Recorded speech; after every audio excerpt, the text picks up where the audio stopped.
No matter where we live, how old we are, what we look like, health researchers have discovered that 90% of having a first heart attack can be attributed to 9 modifiable risk factors.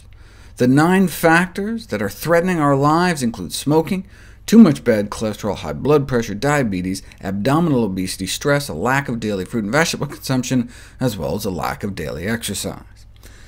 But Dr. William Clifford Roberts, executive director of the Baylor Heart and Vascular Institute and longtime editor-in-chief of the American Journal of Cardiology, is convinced that atherosclerosis has a single cause, namely the cholesterol, and that the other so-called atherosclerotic risk factors are only contributory at most. In other words, we could be stressed, overweight, smoking, diabetic couch potatoes, but if our cholesterol is low enough, there may be just not enough cholesterol in our bloodstream to infiltrate our artery walls and trigger the disease.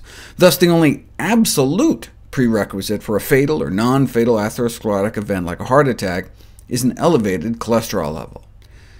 It was not appreciated until recently that the average blood cholesterol level in the United States, the so-called normal level, was actually abnormal, accelerating the blockages in our arteries and putting a large fraction of the normal population at risk. It's our #1 killer.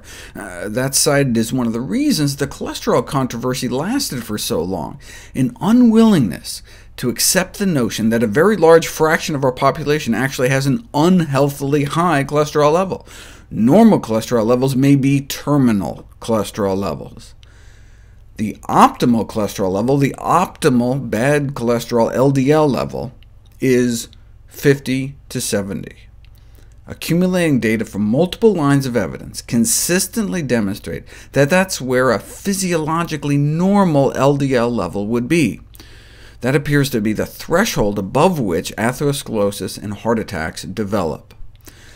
That's what we start out at birth with, that's what our fellow primates have, that's the level seen in populations free of the heart disease epidemic. But we can also look at all the big randomized controlled cholesterol-lowering trials. This is graphing the progression of atherosclerosis versus LDL cholesterol. More cholesterol, more atherosclerosis. But if you draw a line down through the points, you can estimate that the LDL level at which there is 0 progression is down around an LDL cholesterol of 70. You can do the same with studies preventing heart attacks in the first place. 0 coronary heart disease events might be reached down around 55, and those who've already had a heart attack and trying to prevent a second one might need to push their LDL levels even lower. Atherosclerosis is endemic in our population, in part because the average person's LDL cholesterol is up around 130, approximately twice the normal physiologic level.